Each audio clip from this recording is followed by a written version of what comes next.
एक बार फिर से स्वागत है आपका अपना YouTube channel all clear concept में।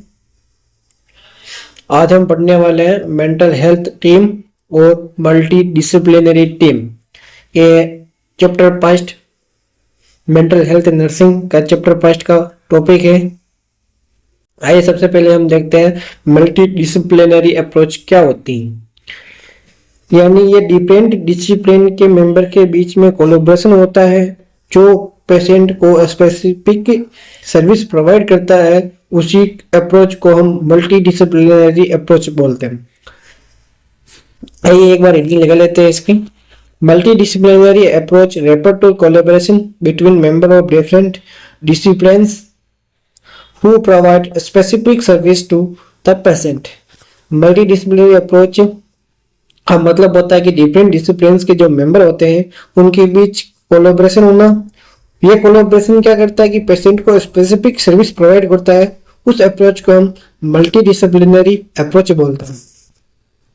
Multi disciplinary team includes, multi disciplinary में कौन कौन से डिसिप्लिन के मेंबर्स आते हैं देखते हैं। सबसे पहले आता है साइकेट्रिस्ट, सेकंड आता है साइकेट्रिक नर्स, थर्ड आता है क्लिनिकल साइकोलॉजिस्ट, फोर्थ आता है psychiatric social worker, fifth N occupational therapist और एन एक्टिविटी थेरेपिस्ट, 6 पॉइंट हमारा ए फार्मासिस्ट और and A dietitian, 7 and last point multi disciplinary का लास्ट मेंबर होता है काउंसलर। और भी मेंबर हो सकते हैं।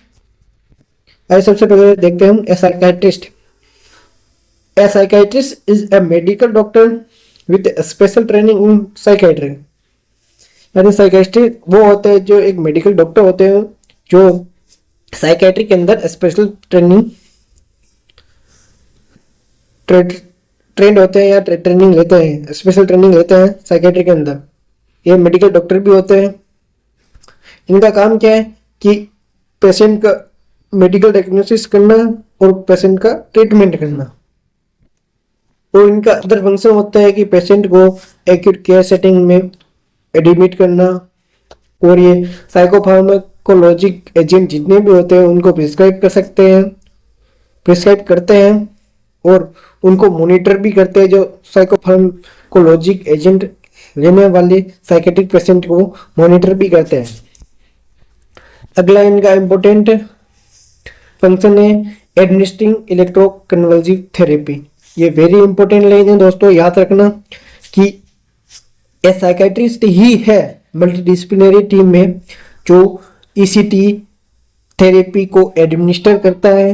वेरी इंपॉर्टेंट लाइन, एक बार फिर से बोल रहा हूं मैं, मल्टीडिसिप्लिनरी टीम में एक साइकेट्रिस्ट ही है जो ईसीटी इलेक्ट्रोकन्वल्सिव थेरेपी को एडमिनिस्टर करता है। अगला फंक्शन इनका conducting individual and family therapy. ये इंडिविजुअल यानी व्यक्तिगत और फैमिली पारिवारिक थेरेपी को भी कंडक्ट करते हैं।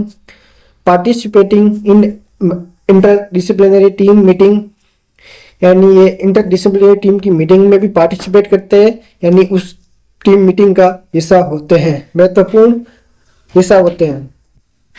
और इनके पास एक लीगल पावर होती है कि प्रिस्क्राइब करने की और ऑर्डर लिखने की इनके पास एक लीगल पावर होती है। और साइकास्टिक के जो टीम के अंदर एक लीडर के रूप में काम करते हैं। ये सबसे बड़े नेता होते हैं मल्टी डिसिप्लिनरी टीम में, एक लीडर के रूप में काम करते हैं। अगला हमारा आता है second point, a psychiatric nurse. A psychiatric nurse is a registered nurse with specialised training in the care and treatment of psychiatric patient. Psychiatric nurse registered nurse होती है जो साइकेट्रिक पेशेंट के ट्रीटमेंट में उनके केयर करने के लिए specialised training किए हुए रजिस्टर्ड नर्स होती है। इनके पास डिप्लोमा होता है, साइकेट्रिक नर्सिंग के अंदर। एमएससी भी करते हैं साइकेट्रिक नर्सिंग में, एमफिल भी होते हैं और पीएचडी भी साइकेट्रिक नर्सिंग में हो सकते हैं। She is accountable for the biopsychosocial nursing care of patient and their milieu।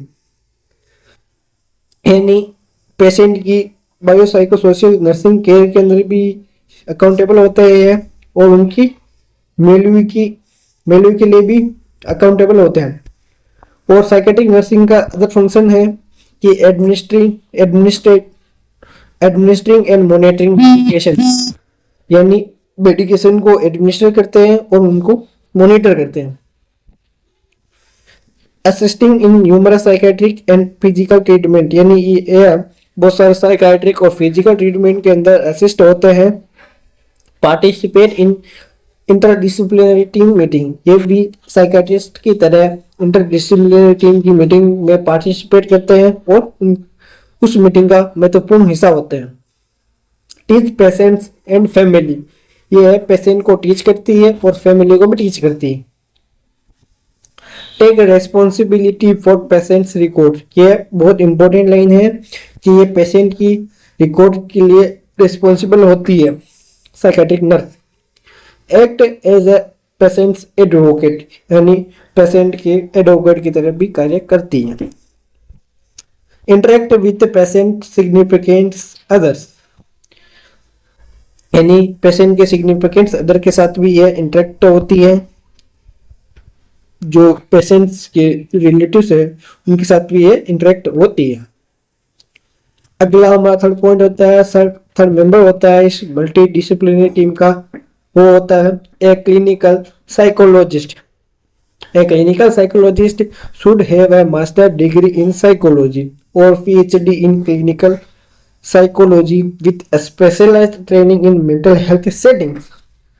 एक क्लिनिकल साइकोलॉजिस्ट वो होते हैं जो साइकोलॉजी के अंदर मास्टर डिग्री होल्डर होते हैं, पीएचडी होते हैं क्लिनिकल साइकोलॉजी में। जिन पीएचडी होते हैं वो स्पेशलाइज्ड ट्रेनिंग के साथ मेंटल हेल्थ सेटिंग के अंदर। एक बार वापस बता रहा हूँ, एक क्लिनिकल साइकोलॉजिस्ट जिनके पास मास्टर डिग्री होती है साइकोलॉजी के अंदर और वही क्लिनिकल साइकोलॉजिस्ट के अंदर पीएचडी होल्डर होते हैं। इनका काम क्या होता है कि साइकोलॉजिकल असेसमेंट करना, पेशेंट का टेस्टिंग करना और उनका ट्रीटमेंट करना, ये इनका प्रमुख काम होता है। He offers direct service such as individual family and marital therapies, ये डायरेक्ट सर्विस प्रोवाइड करती है, ऑफर्स करती है इंडिविजुअल्स को, फैमिली को और मैरिटल थेरेपीज को। अगला फोर्थ मेंबर आता है मल्टी डिसिप्लिनरी टीम का, वो है a psychiatric social worker. A psychiatric social worker should have a master degree in social work और PhD degree with specialised training in mental health setting. इनके पास भी जैसे कि क्लिनिकल साइकोलॉजिस्ट के भी मास्टर डिग्री होल्डर होते हैं, पीएचडी होल्डर होते हैं, वैसे ही ठीक उसी प्रकार से साइकेट्रिक सोशल वर्कर भी मास्टर डिग्री होते हैं। सोशल वर्क के अंदर जो मेंटल हेल्थ सेटिंग के अंदर काम करते हैं सोशल वर्कर, उनके पास ये मास्टर डिग्री होती है और पीएचडी डिग्री भी होती है स्पेशलाइज्ड ट्रेनिंग के साथ। साइकेट्रिक सोशल वर्कर जो मास्टर डिग्री होल्डर होते हैं, जो पीएचडी डिग्री होती है इनके पास, इनका काम क्या है प्रमुख? He is accountable for family case work and community placement of patient. इनका प्रमुख काम होता है कि फैमिली केस वर्क बनाना और कम्युनिटी पेशेंट का कम्युनिटी प्लेसमेंट करना। ही कंडक्ट्स ग्रुप थेरेपी सेशन, ये ग्रुप थेरेपी सेशन कंडक्ट करते हैं। He emphasizes intervention with patient in social environment in which he will live. ये पेशेंट का सोशल एनवायरनमेंट, ये patient को सोशल एनवायरनमेंट के साथ साथ इंटरवेंशन पे जोर देते हैं। जिस पेशेंट जिस सोशल एनवायरनमेंट में रहता है उसके वहाँ के इंटरवेंशन को एम्फेसाइज करता है, उसको जोर देता है। और फिफ्थ पॉइंट आता है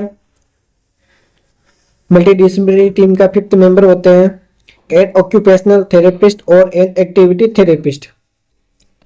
इनको हम एक ऑक्यूपेशनल थेरेपिस्ट भी कहते हैं और एक्टिविटी थेरेपिस्ट भी कहते हैं, कंफ्यूज ना हो, दोनों एक ही है। इनका प्रमुख काम होता है रिक्रिएशनल, ऑक्यूपेशनल और एक्टिविटी प्रोग्राम्स के अंदर काम करना, रिक्रिएशनल और ऑक्यूपेशनल थेरेपी प्रोवाइड करवाना। ये पेशेंट को उन स्किल गेन करने में असिस्ट होते हैं जो उस प्रॉब्लम से कोप कर सके मोर इफेक्टिवली वे में। ये पेशेंट को उन स्किल गेन करने के अंदर असिस्ट होते हैं जो पेशेंट उस प्रॉब्लम को अच्छे तरीके से इफेक्टिवली तरीके से कोप कर सके उस प्रॉब्लम को। और टू यूज लेजर टाइम, ये उनको लेजर टाइम भी यूज करवाते हैं। ठीक है, हमारा लास्ट फाइनल मेंबर होता है मल्टी डिसिप्लिनरी टीम का, वो होता है counsellor. A counsellor provide basic supportive counselling and assist in psychoeducational and recreational activity।